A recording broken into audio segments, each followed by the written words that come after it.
nghệ sĩ khu man tan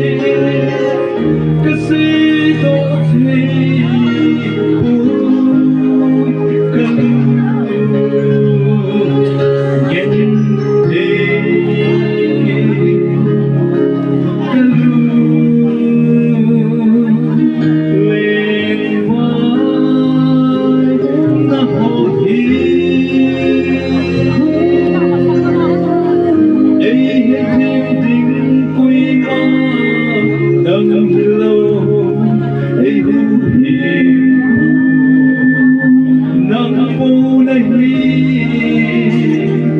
cái game thấy nó hồn như bao